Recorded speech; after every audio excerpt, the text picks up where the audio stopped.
Ibinahagi ni two-time gold medalist Carlos Yulo ang kanyang mga susunod na hakbang kasunod ng makasaysayang performance sa 2024 Paris Olympics. Yan ang ulat ni Daryl Oclares. Hindi pa tapos ang pagbibigay pugay para sa makasaysayang Paris Olympics double gold medal ni Filipino gymnast Carlos Yulo. Sa katunayan, muling nakatanggap si Yulo ng cash incentive nitong weekend na mula naman sa isang sports betting app na nagkakahalaga ng 5 milyong piso.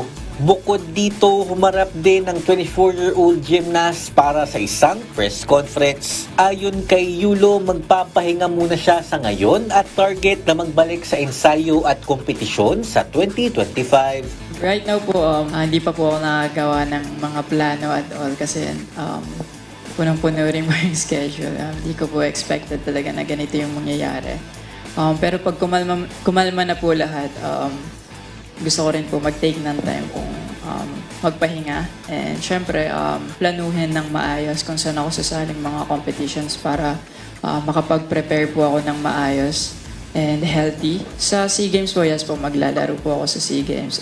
Nang tanungin si Yulo kung kaya niyang masungkit ang 8 ginto sa SEA Games, ay ito ang kanyang naging tugon. No expectation at all, pero i-deliver ko po yung best performance and best preparation.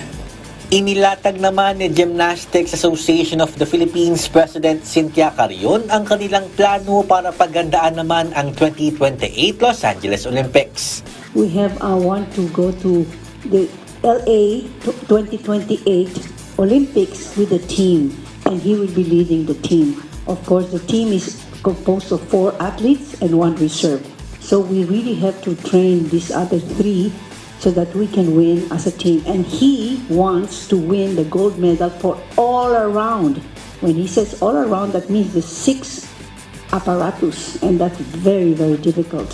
So he'll be training very hard. I just pray that he doesn't get injured. Daryl Oclares para sa Pambansang TV sa Bagong Pilipinas.